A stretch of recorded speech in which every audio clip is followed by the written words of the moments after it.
Assalamualaikum warahmatullahi wabarakatuh. Waalaikumsalam warahmatullahi wabarakatuh. Alhamdulillahirabbil alamin. Wassalatu wassalamu ala asrofil anbiya'i wal mursalin Sayyidina Muhammadin wa ala alihi wa sahbihi wa man tabi'ahum bi ihsanin illa yaumiddin. Allahumma sholli wa sallim wa barik ala nabiyina wa syafi'ina wa habibina wa maulana Muhammadin wa ala alihi wa sahbihi wa man tabi'ahum bi ihsan ila yaumil qiyamah. Allahumma sholli wa sallim wa barik ala nabiyina Muhammadin wa ala alihi wa sahbihi ajma'in. Amma ba'du. Faqala lahu ta'ala fil kitabihil karim, a'udzu billahi minasy syaitonir rajim minasyaitonir rajim. Ya ayyuhalladzina amanu taqullaha haqqa tuqatih wa la tamutunna illa wa antum muslimun. Wa qala Rasulullah sallallahu alaihi wasallam, kulun mauludin yuladun alal fitrah fa abawaha yuhawidani au yunasirani au yumajisani. Wa qala idza matal insanu qata'a amaluhu illa min salasa, min shadaqatin jariyah au ilmi yuntafa'u bihi wa walidin sholihin yad'ulah. Alhamdulillah, segala puji hanya milik Allah semata, yang mana pada kesempatan siang hari ini, hari Sabtu, kita masih diberikan kesempatan untuk bersilaturahim, bermuwajahah, ya. Hari ini kita berkunjung ke salah satu tempat yang mana saya sendiri, ya, dulu sering belajar di sini Haji. Insyaallah kita sekarang berada di Sedabun. Sedabun itu serasa dapur bunda, gitu. Jadi kalau yang pengen merasakan masakan dapur bunda, ya, boleh kesini Haji, ya. Insyaallah ini beliau Pak Haji Nur Hadi sebagai pemiliknya, dan hari ini kita diberikan kesempatan untuk berkunjung ke sini dalam rangka belajar. Insyaallah semoga niatan kita, ya, seluruh langkah kaki kita, seluruh aktivitas kita Allah catat sebagai satu amal ibadah yang berbuah pahala. Amin, Allahumma amin. Salawat teriring salam semoga senantiasa tercurah atas junjungan kita Nabiullah Muhammad sallallahu alaihi wasallam, kepada keluarganya, para sahabatnya, para pengikutnya termasuk kita. Semoga kelak kita akan mendapatkan syafaatul uzma yaumil akhir. Amin, Allahumma amin. Baik, yang kami hormati, ya, selaku Sohibul Bait, Sohibul Fadilah, Pak Haji Nur Hadi, ya, pemilik Rumah Makan Sedabun dan PT Nurifah Berkah Mandiri, yaitu salah satu perusahaan yang bergerak di bidang supplier daging sapi, yang pernah Bapak ceritakan, ya. Ini beliau ini. Nanti akan ada kesempatan sharing session yang kita akan dengarkan kisah-kisahnya beliau, insya Allah akan menjadi motivasi atau semangat bagi kita. Kemudian yang kedua adalah Ustaz Lutfi, beliau juga pengusaha ini Abad Taur, gitu, ya. Jadi biro umroh, ya sih, biro umroh, travel umroh haji. Jadi kalau ada yang pengen umroh atau haji, gitu, bolehlah nanti daftar langsung, ya. Ya kalau mungkin kurang uangnya berada sedikit, boleh ngobrol sama beliau, ya. Insyaallah, gitu. Baik, demi lancarnya acara pada siang hari ini, marilah kita awali dengan baca Ummul Kitab Suratul Fatihah. Semoga Allah berkahi kita, Allah kabulkan hajat dan munajat kita, Allah jaga orang tua kita dalam taufik dan hidayahnya, diberikan usia yang berkah, kelancaran rezeki, dan dimudahkan segala urusannya. Begitu juga untuk Sohibul Bait Bapak Haji Nur Hadi beserta Ustadz Lutfi dan seluruh keluarganya. Semoga diberikan anak keturunan yang soleh dan solehah.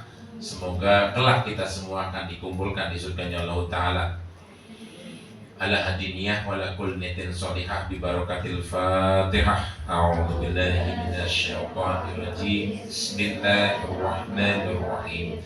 Alhamdulillahi rabbil alamin. Ar-Rahmanir Rahim.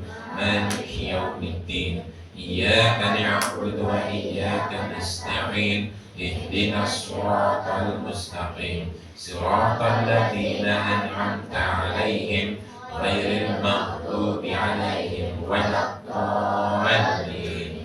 Amin. Alhamdulillah. Sebelumnya perlu kami ceritakan sedikit bahwa yang hadir pada siang hari ini, Haji mohon maaf, ini 2 kelas ya. Ini ada beberapa kelas yang tahun 2024 itu udah khotaman ya, usaha Al Quran. Waktu itu 44 santri, cuman yang melanjutkan belajar lagi sekitar 30 lebih ya, sekitar itu. Kemudian ada sebagian yang namanya seleksi khotaman, berarti di bawahnya. Ini yang bukan ulang, tapi di bawahnya, jadi belum khotaman, lagi proses menuju ke situ, seperti itu ya. Jadi akan ada seleksi nantinya seperti itu. Intinya yang 2 kelas ini kurang lebih tadi berapa, 48 ya, 48 santri itu dari 2 kelas seleksi khotaman dan kelas hafalan ya, seperti itu.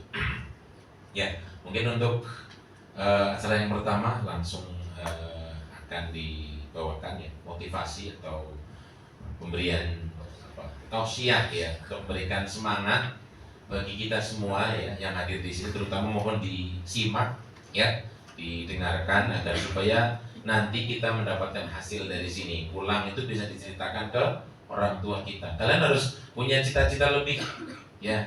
Insya Allah bagaimana agar supaya kita bisa mendapatkan kebaikan-kebaikan daripada apa yang sudah kita lakukan pada siang hari ini ya. Jadi mau kerja kek, mau usaha kek, ya kita harus tahu bahwa harus sesuai dengan apa yang Rasulullah SAW contohkan. Nanti insya Allah akan mendapatkan kebaikan dan keberkahan. Baik, kepada beliau Ustadz Lutfi, waktu sudah ditempati, silakan.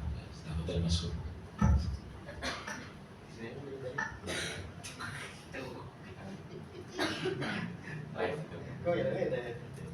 Baik. Baik, bismillahirrahmanirrahim. Assalamualaikum warahmatullahi wabarakatuh. Waalaikumsalam warahmatullahi wabarakatuh. Udah pada makan belum? Udah makan belum? Tanggung jawab Pak Haji Nur ya. Soalnya masih pada lemas banget. Padahal teman-teman kan ini yang saya tahu murid-murid belajar Qurannya di Bahrus Salam di tempatnya Ustadz Selamat. Jadi yang teman-teman harus tahu adalah ketika teman-teman duduk di satu majelis, Allah turunkan 70.000 malaikat. Ada berapa teman-teman? Ada berapa? 70.000. Kelihatan nggak? Nggak pernah, nggak akan pernah kelihatan. Tapi Allah sampaikan bahwa Allah turunkan 70.000 malaikat dalam satu majelis ilmu, yang dimana ketika teman-teman di majelis ilmu, teman-teman bakal diijabah seluruh doanya. Jadi siapa yang punya cita-cita naik kelas, Allah akan naikkan kelasnya. Siapa yang mau naik kelas? Masya Allah. Semoga Allah naikkan kelasnya. Yang mau jadi penghafal Quran, semoga Allah mudahkan hafalannya. Amin. Dan semoga kedua orang tua kita yang masih ada orang tuanya, Allah berikan kesehatannya. Amin. Assalamualaikum warahmatullahi wabarakatuh.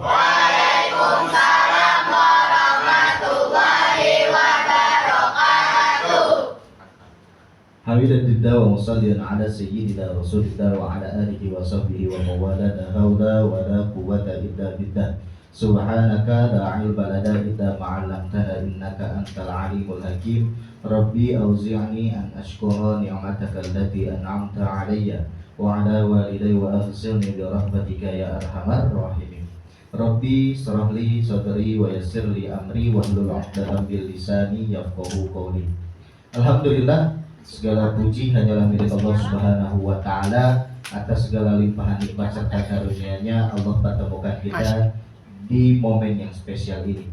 Salawat dan salam semoga senantiasa tercurah kepada junjungan kita Baginda Nabi besar Muhammad Sallallahu Alaihi Wasallam beserta para keluarga, sahabat, dan kita selaku umatnya hingga akhir zaman.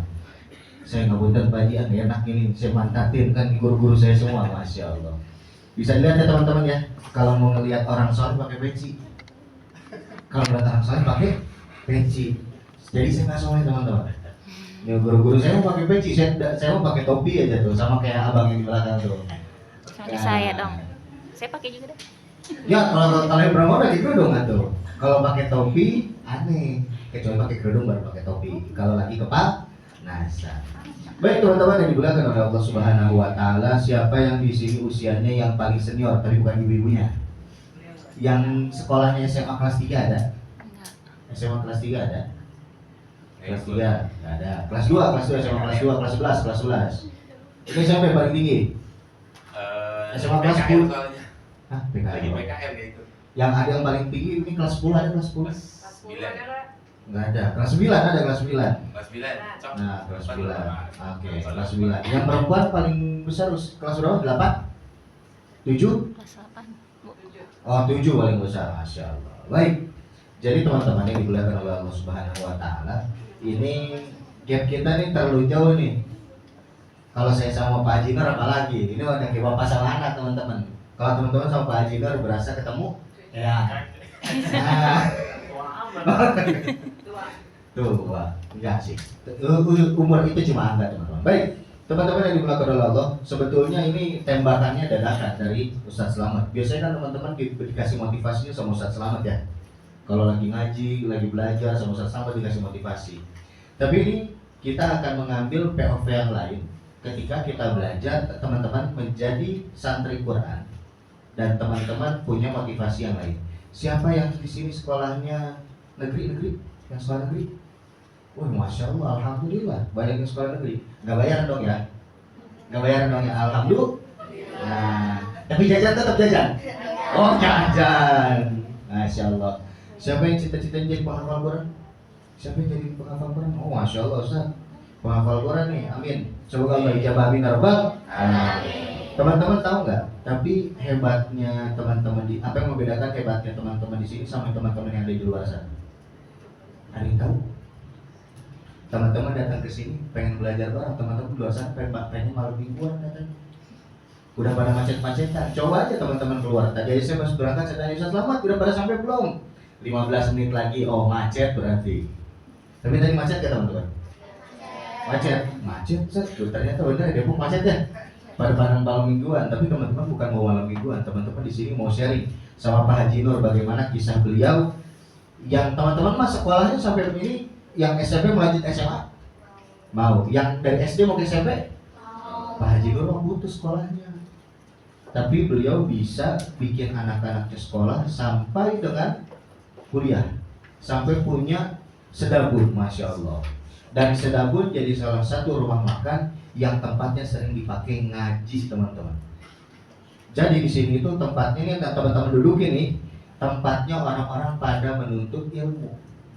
Kenapa? Karena ternyata kalaupun kita jadi pengusaha, kalau kita tidak menanamkan value apa? Dakwah value itu apa bahasanya? Menanamkan nilai, menanamkan motivasi bahwa ketika kita memiliki usaha adalah untuk dakwah di dalamnya, nah biasanya kurang greget. Makanya kenapa Pak Haji Nur nih yang tadinya punya satu warung sekarang 2 warung. 2 warung yang satunya ditutup, mau digedein lagi teman-teman. Masya Allah. Siapa yang kira? Ada yang pernah tahu nggak toko-toko daging? Nih suppliernya, bosnya. Supplier daging. Teman-teman kalau misalnya kekurangan daging bilang ke Ustaz Selamat bilang, Ustaz Selamat makan daging. Nah, terus Ustaz Selamat bilang ke Pak Haji Nur. Nah, bilang dagingnya top loh. Coba siapa yang kalau makan sate, ya makan sate. Terus ada gajinya lemaknya. Ada. Sama Pak Haji Nur mah nggak ada. Siapa yang pernah makan steak? Wih, keren, saya aja makan steak mikir-mikir. Steak mun ya teman-teman. Terus milihnya daging ayam lagi, chicken ya, yang paling murah. Bener gak? Saya sekali-kalinya makan sate pakai daging yang nomor 1 sama Pak Haji Nur nggak ada ceritanya makan sate Pak ada itu ada gajinya nggak ada.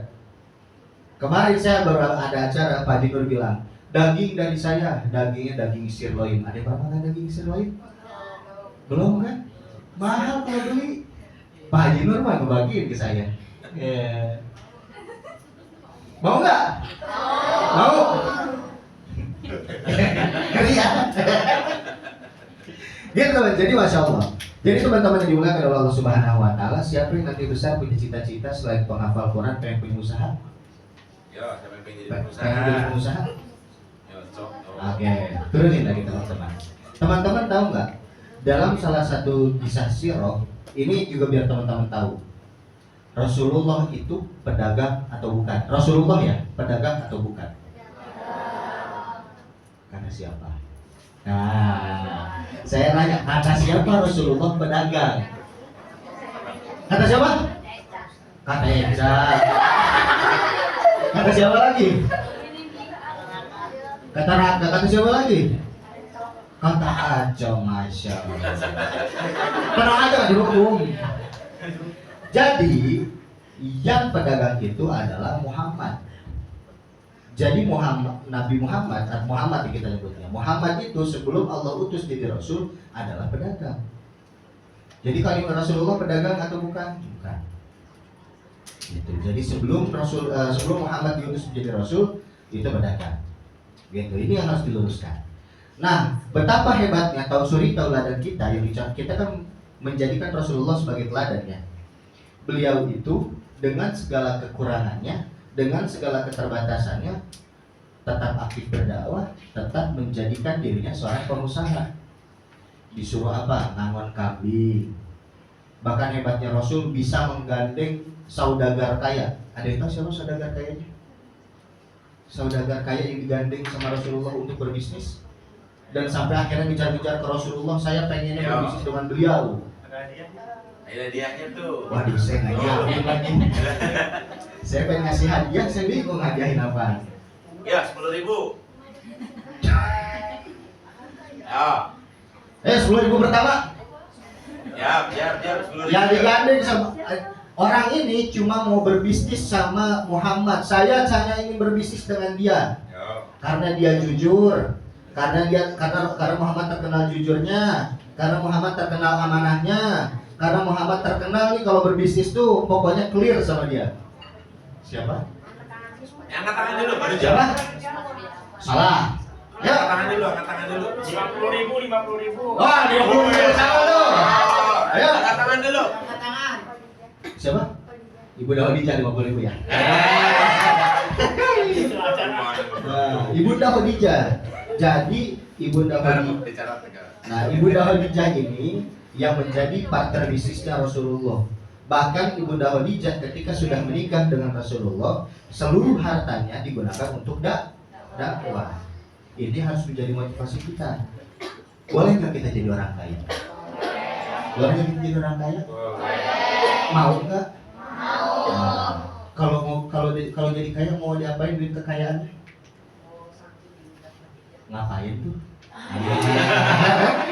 Enak nih. Ngapain kalau dia jadi kaya? Kayak Ibunda Khadijah. Buat sharing dakwah. Wah, Mas. Masyaallah. Mantap. Mantap. Jawabannya Mau jadi kaya? Buat apa kekayaannya? Jawab. Jawab aja. Jawab aja. Kok bandingin Khadijah? Yes. Buat apa?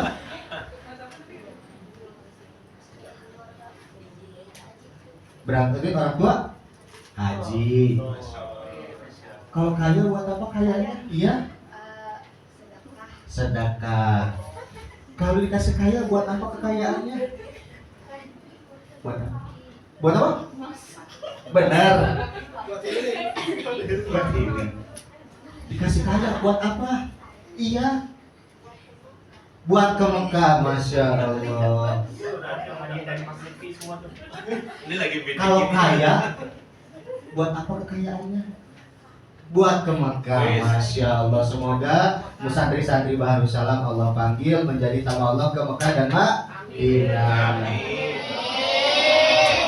Masya Allah. Jadi kita patut mencontoh seperti Ibunda Khadijah. Ada contoh yang lain sahabat Rasul yang menjadi seorang khalifah dan membebaskan seorang budak terkenal. Angkat tangan. Bisa. Ayo. Ayo 50.000 lagi. Ya kan? Oh benar nih. Jadi kalau ditanya siapa pemilik Sedagun, namanya Bang Firman. Ini penyokong dananya. Nah gitu. Ayo, sahabat Rasul jadi khalifah, ngebebasin budaknya budak yang terkenal, yang bahkan sendalnya itu sang udah ada di surga tuh. Yang belakang nggak boleh ngasih tahu yang belakang. Yang belakang dia bisa berarti itu mah. Lagi dua. Ada yang kalah ibu-ibu ya. Ayo, siapa? Sahabatnya, kan saya bilang sahabat Rasul yang menjadi seorang khalifah yang membebaskan budaknya Bilal bin Rabah yang sendalnya juga udah di surga. Siapa nama sahabatnya? Masya Allah, 50.000 kedua. Enak nih kalau ada donaturnya bagi-bagi hadiah langsung 50.000 kedua. Jadi Abu Bakar As-Siddiq, beliau seorang khalifah dengan segala kekayaannya. Abu Bakar As-Siddiq apakah langsung muslim? Tidak. Tapi begitu menjadi seorang muslim, beliau langsung menyerahkan jiwa dan raganya beserta hartanya. Beliau seorang pengusaha yang ketika punya usaha dia apa ya bahasanya? Dia serahkan seluruh hartanya untuk dakwah. Bahkan beliau membebaskan tawanan budak Bilal bin Rabah. Untuk apa? Ceritanya yang Bilal bin Rabah di TV pernah nonton? Diajak nonton sama Ustaz Selamat nggak? Kisah Bilal bin Rabah di TV. Jadi kisah Bilal bin Rabah itu dipaksa oleh pimpinan Quraisy untuk tetap mengatakan Lata, Uzza, dan Manat, 3 nama berhala, supaya tidak bersyahadat. Karena kan Bilal sudah menjadi pengikutnya Rasulullah. Ditimpa tuh dari batu, dipaksa. Jadi teman-teman bayangin pada pasir panas gak? Bilal bin Rabah ditidurin, tangannya diikat, kakinya diikat, ditimpa pakai batu di tengahnya. Kalau pernah main ke sungai ada batu yang besar, nah ditimpa tuh ke badan Bilal bin Rabah. Dan saat itu persyaratan hanya satu, Bilal bisa dilepaskan jika ada yang memerdekakan Bilal. Yang memerdekakan adalah sahabat Abu Bakar As-Siddiq radhiyallahu anhu. Nah gitu teman-teman.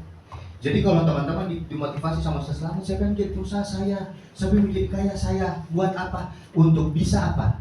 Selain kaya itu untuk bisa kita menjadi kaya untuk memperkaya diri kita supaya apa? Kekayaan kita dipakai untuk dakwah. Kan ada kan? Jadi teman-teman kalau ada yang saya tidak akan menunjuk siapapun. Kalau ada teman-teman yang saat ini hari ini duduk di sini dalam keadaan berkekurangan, dalam keadaan misalnya orang tuanya sedang berikhtiar secara keras untuk tetap bisa memperjuangkan teman-teman sekolah, teman-teman jangan minder, justru jadi itu motivasi. Ingat teman-teman itu santri Quran, ada yang menghafal, ada yang sedang belajar Al-Quran.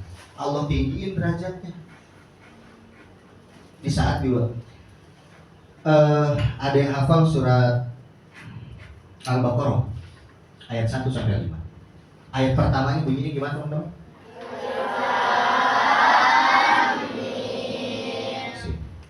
Teman-teman tahu saya beberapa bulan terakhir ini diminta buat ngajar di salah satu SMP negeri di Kota Depok. Baca tulis Quran. Saya ngajarin teman-teman kelas 7, kelas 8, kelas 9. Saya dudukin. Saya minta buka surat Al-Baqarah. Kalau teman-teman buka Al-Baqarah dari depan dari belakang? Yang mereka tanyain adalah Ustadz di mana surat Al-Baqarahnya? Ya saya bilang nggak saya sakuin. Udah, saya bukain. Saya buka Quran surah Al-Baqarah, baca ayat pertamanya. Tahu bacanya gimana? Alamak lah biar Wikipedia. Salah ya? Salah. Baca Al-Quran tadi, Quran surah Al-Baqarah ayat pertama adalah Alif Lam Mim. di luar sana yang bukan jadi santrinya Bahrus Salam baca alif lam mim alamat. Serius kelas 9 didudukin. Di kelas saya begitu, di kelas istri saya juga begitu, di kelas yang putri. Ustazah, saya baca surat apa? Al-Baqarah, sok dibaca. Alamat. Teman-teman aja ketawa. Kamu kelas berapa? Kelas 3. Bacanya gimana tadi? Alif. Kelas 3 SD. Nah, harusnya kelas 7, 8, 9 lebih pintar, betul? Tapi ternyata faktanya adalah di kota Depok banyak yang seusia teman-teman baca Al-Quran juga nggak bisa. Baca Iqra aja masih masalah. Huruf hijaiyah yang pertama apa? Alif. Nah, anak kelas 7 ada yang nggak bisa baca alif. Nah, jadi teman-teman, kalau teman-teman sekarang nih dari sisi kemampuan ekonomi, saya nyebutnya ekonomi ya. Misalnya ada yang hari ini jajannya ke sekolah masih 2.000 perak ada. Masya Allah tuh ternyata jajannya udah gede-gede. Iya, gitu ya gede. 5.000. Sehari 5.000. Nah, Masya Allah 5.000. Dulu zaman saya tahun 2000, saya SD tahun 2000. Di saat teman-teman saya jajannya 1.000 perak, uang jajan saya itu cuma 200 perak. Jadi kalau teman-teman ibaratnya jajan 10.000, uang jajan saya 22.000 sehari. Jam sekolah saya dari jam 7 sampai jam 2. Kira-kira teman-teman sanggup? Tidak. Jam 7 sampai jam 2, 2.000 perak. Jajan ya? Jajan ya? 2.000 perak doang loh. MBG kan. Oh iya, ntar sakit perut tapi kan. Nah, kan biayanya. Nah, jadi teman-teman ini boleh oleh Allah Subhanahu wa taala. Jadi teman-teman, kalau sekarang ada yang jajan masih 5.000, terus di sekolah teman-teman ada yang jajannya 20.000, jangan iri. Boleh jadi jajan dia besar, tapi dia apa? Dia tidak belajar Quran seperti teman-teman. Jadi jangan minder, misalnya gini, teman-teman kayak sekarang, lu hari Sabtu kemana? Ya gue mau jalan-jalan sama orang tua gue, bilang gue juga jalan-jalan sama guru gue. Benar dong? Diajak ke tempat makan, ya enggak? Tempatnya juga adem, bakal adem kan? Ada. Mall adem enggak? Di sini adem enggak? Ada. Apa bedanya? Ada bedanya. Teman-teman kesini nggak keluar duit, yang keluar Duit. Alhamdulillah. Gitu teman-teman. Jadi teman-teman jangan pernah merasa minder. Teman-teman penghafal Quran, teman-teman membaca Al-Quran, belajar Al-Quran. Kalau tanya, kalau sore bisa nggak kita main? Enggak, aku ngaji, maaf. Maaf, aku ngaji. Bener loh. Saya anak-anak zaman sekarang kalau dibilang ngaji pasti gini, kok lu masih ngaji sih? Kesel kan pengen nyautin? Iya. Karena teman-teman yang dimulakan oleh Allah Subhanahu wa taala besok ini bakal dipertanyain. Besok teman-teman ketika nanti meninggal, karena nggak ada yang tahu ya, yang meninggal teman-teman duluan atau saya duluan, atau sebaliknya saya belakangan teman-teman duluan. Sama aja. Sama aja. Jadi nggak ada yang tahu nih. Belum tentu usia teman-teman seperti saya. Saya juga belum tentu usianya Ustaz Slamet, Pak Haji Nur, belum tentu. Tapi paling tidak kita mempersiapkan bekal. Pertama, bekal dunianya adalah ketika teman-teman menjadi santri Quran, paling tidak adalah teman-teman sudah membekali diri teman-teman. Ustaz Slamet pasti akan terus mengingatkan teman-teman yang laki-laki dan perempuan yang diperbolehkan dituntutkan oleh syariat Islam A, B, C, D. Yang laki-laki tidak boleh bercampur baur dengan perempuan, tidak boleh berkholwat. Kalau sudah mau, ada yang sudah mulai suka-sukaan. Adik, senyum-senyum, adik senyum-senyum, adik. Ngedek. Kok merah bos? Tenang aja bos, gak ada yang salah. Laki-laki suka sama perempuan normal, oke? Normal tuh. Ya, perempuan kalau sama laki-laki normal. Tapi paling tidak teman-teman, ini belum saatnya. Gitu, makanya kenapa alhamdulillah teman-teman berada di menjadi santri Bahrus Salam. Insya Allah sama ustadzahnya, sama ustadznya, insya Allah akan senantiasa dibimbing. Santri Quran itu tidak jelek kok. Kalau ada yang ngerasa minder, saya mah atau masih ngaji Quran, tenang. Belajar Quran itu kita diminta menuntut ilmu dari boyan sampai lihat. Nah, kita diminta sampai lihat, sampai nanti kita diminta buat menuntut ilmu. Jadi jangan pernah merasa minder, jangan pernah ngerasa nggak pede. Ingat keterbatasan ekonomi kita hari ini itu tidak akan pernah membatasi diri kita untuk meraih kesuksesan. Nggak ada tuh ceritanya ujuk-ujuk menjadi sukses tuh nggak ada. Teman-teman tahu Abdurrahman bin Auf? Pernah dengar ceritanya? Jadi Abdurrahman bin Auf itu adalah salah seorang sahabat Nabi yang terkenal sebagai saudagar kaya. Saudagar apa? Kaya apa miskin? Oke. Abdurrahman bin Auf itu pernah di salah satu kisah itu dikisahkan bahwa saya ingin meninggalkan harta-harta saya. Pokoknya dia bagiin hartanya, dia pengen miskin, dia nggak pengen punya duit lagi. Semua hartanya dibagikan. Dibagiin kemana? Pokoknya bagiin kemana-mana. Tapi ada satu kejadian unik. Salah satu kerajaan meminta apa? Meminta kurma yang busuk sebagai obat. Jadi salah satu hartanya Abdurrahman bin Auf ini diberikan kurma busuk. Jadi misalnya siapa namanya? Iya kamu. Siapa? Gazia. Misalnya Gazia nih punya kebun kurma, kurmanya busuk. Kira-kira mau dijual aku nggak? Nggak. Saya punya harta 2 miliar, saya kasih Gazia nih 2 miliar, tapi kurma busuknya buat saya. Mau nggak? Mau. Normal. Itu yang dilakuin sama Abdurrahman bin Auf. Tapi tahu nggak? Memang mentalitas beliau, memang beliau terkenal sebagai saudagar kaya. Tahu nggak apa yang terjadi? Salah satu kerajaan, salah seorang raja sedang mencari kurma busuk, yang mana kurma busuk ini ingin dijadikan obat penyembuh untuk anaknya dan bersedia bayar berapapun. Jadi Abdurrahman bin Auf yang tadi udah nggak punya duit nih, karena dicari nih, siapa yang beli kurma busuk? Abdurrahman bin Auf dibeli, kaya lagi. Itulah Abdurrahman bin Auf. Bahkan tahu kan perjalanan kisah hijrahnya Rasulullah dari Mekah menuju? Ada yang tahu nggak? Rasulullah berdakwah di Mekah berapa tahun?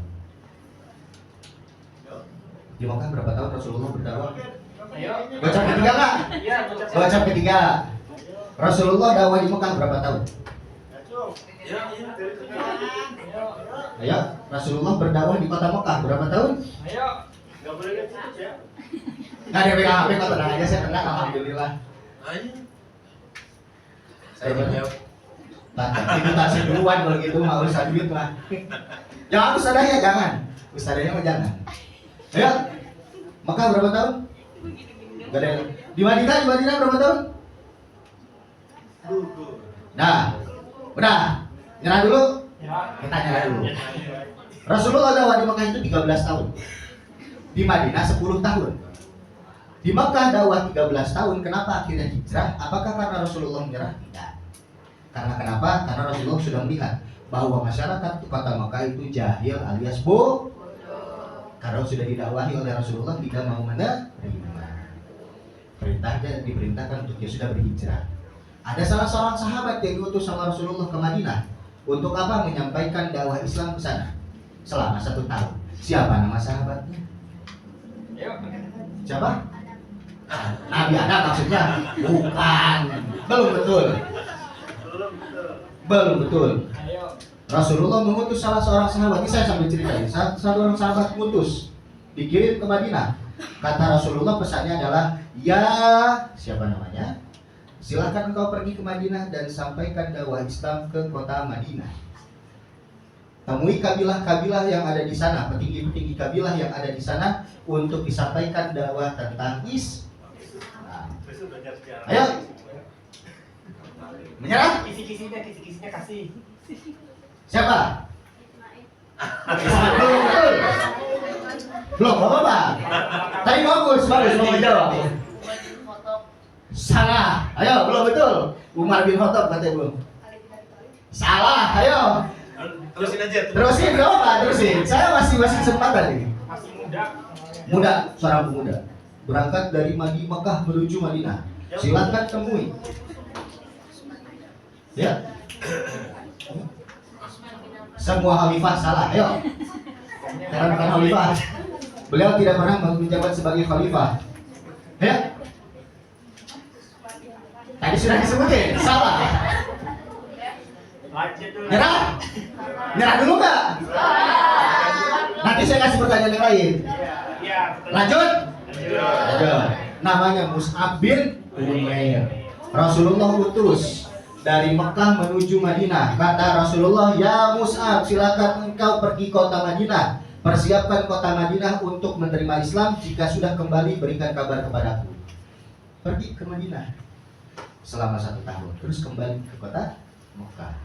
Supaya sekali, ya Rasulullah, masyarakat kota Madinah bersiap menerima Islam dan kedatangan engkau. Nih, Mus'ab bin Umar ngabarin. Makanya Rasulullah hijrah tuh setelah itu dari Mekah menuju Madinah. Betul? Benar gak dari Mekah ke Madinah? Benar gak? Oke. Rasulullah pergi dari Mekah menuju Madinah. Dan di Madinah Rasulullah membangun masjid yang pertama. Masjid pertama yang dibangun oleh Rasulullah adalah masjid. Salah. Boleh. Cakep, berapa ribu ketiga? Tadi siapa tadi yang tadi? Ayo, yang pertama. 50.000 pertama. Satu lagi tadi. Oh, direkam dulu, Ustaz. Direkam dulu. Nah. Masa harus ada 50.000 terus sih pertanyaan saya? Aduh. Yang depan. Jauhan. Ya, Ustaz, ya. Ya, yang bisa jawab tadi berapa? Yang tadi? 50.000 pertama. Udah. Ya, Jihan udah. Oh, ini nih Safik. Safik. 50.000 ketiga. Sabik ke belakang Sabik. Ke belakang. Ayo siap-siap yang lain ya. Masih banyak pertanyaannya. 50.000 ketiga. Yang gede-gede nggak jawab. Bikin malu saya. Saya tenang, saya bukan mau bikin malu saya sama enggak. Saya lagi cerita biar teman-teman nambah wawasan. Rasulullah mendirikan masjid pertama yaitu adalah Masjid Quba, yang mana kalau misalnya teman-teman nanti atau bapak ibu berangkat umroh, kata Rasulullah di sana, barang siapa yang menyengaja untuk berwudu dari tempat tinggalnya dan sholat sunnah 2 rakaat di masjidku yaitu Masjid Quba, maka pahalanya adalah seperti pahala umroh. Itu masjid pertama yang Rasulullah dirikan. Jadi teman-teman, itu adalah sekelumit kisah. Dari situ Rasulullah mendirikan yang namanya Daulah Islam atau negara Islam pertama. Itu Rasulullah yang pertama dibangun sama Rasulullah ketika mendirikan negara Islam adalah pertahanannya dulu, bikin pasukan perangnya dulu. Lalu bikin apa lagi? Bikin struktur negaranya. Dibikinlah aturan Islam. Kenapa? Karena memang Rasulullah ingin menyebarluaskan dakwah Islam. Dan itu tidak bisa dipungkiri. Salah seorang sahabat tadi, Abdurrahman bin Auf pun hijrah dari Mekah menuju Madinah tanpa bawa kekayaan apapun kecuali pakaian yang nempel di tubuhnya.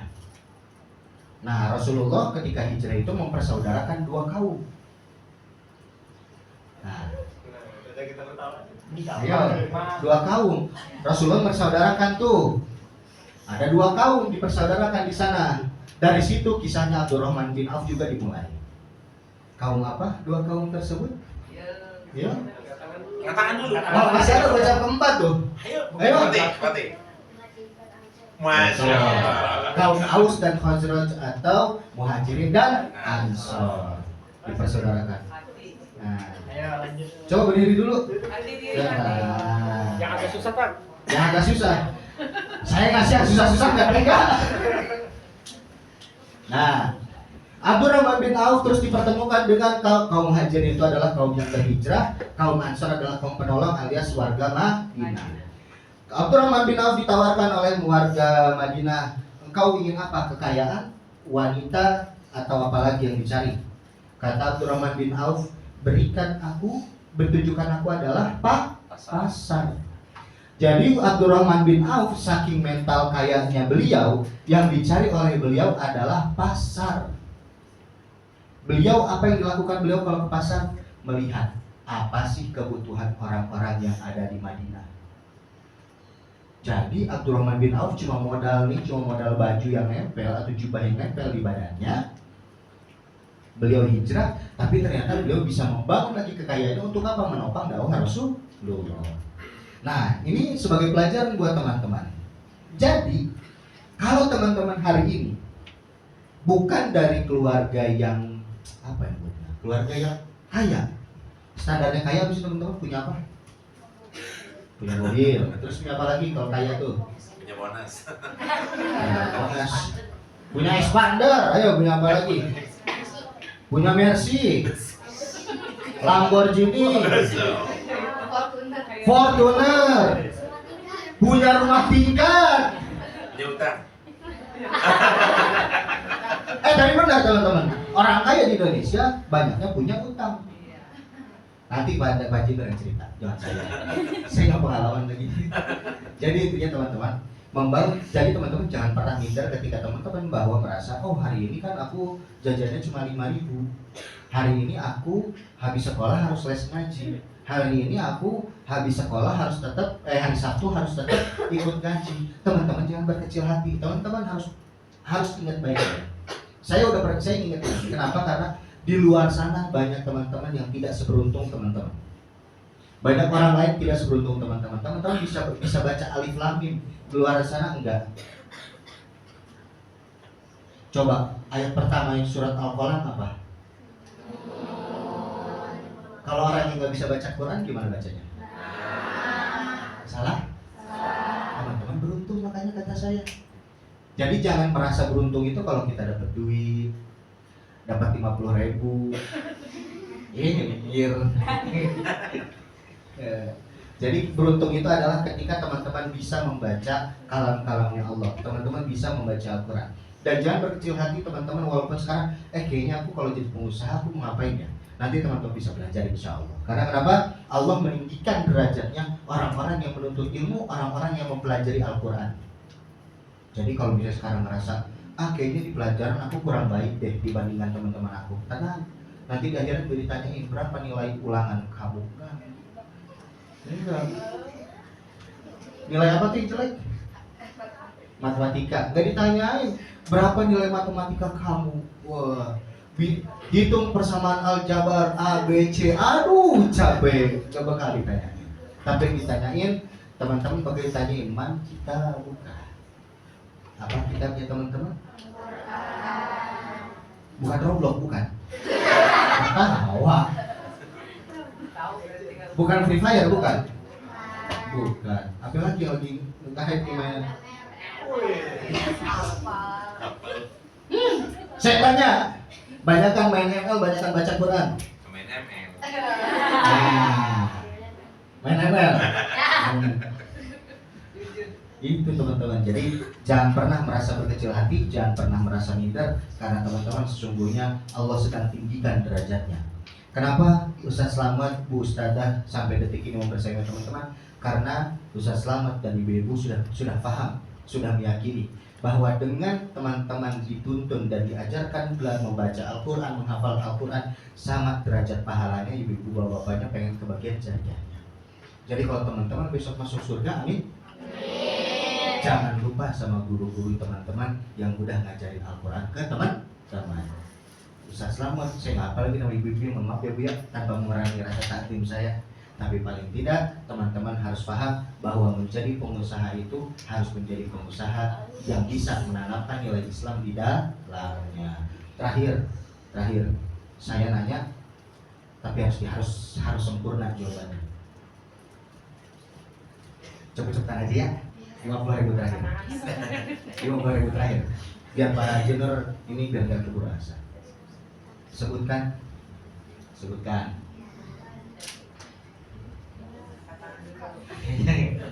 Cina deg-degan ya. Deg-degan. Ini mah gampang. Tapi di luaran banyak yang salah. Oke. Sebutkan rukun iman dan rukun Islam. Berurutan, tidak boleh salah. Katakan dulu. Nah, yang paling besar. Rukun Islam ada berapa? Bukan 6? Yang 5. Yang pertama. Kedua. Ketiga. Oh iya. Yang ketiga. Yang keempat. Yang terakhir. Pergi haji bila rukun iman ada berapa? Yang pertama harus nurut dan lengkap. Yang kedua Ketiga? Eh, Nah, ayo. Percaya kepada malaikat. Nah, yang ketiga. Yang ketiga percaya pada kitab. Keempat. Percaya kepada Rasul. Kelima. Kelima percaya kepada hari akhir. Keenam. Percaya kepada qadar dan qadar. Benar nggak Bu?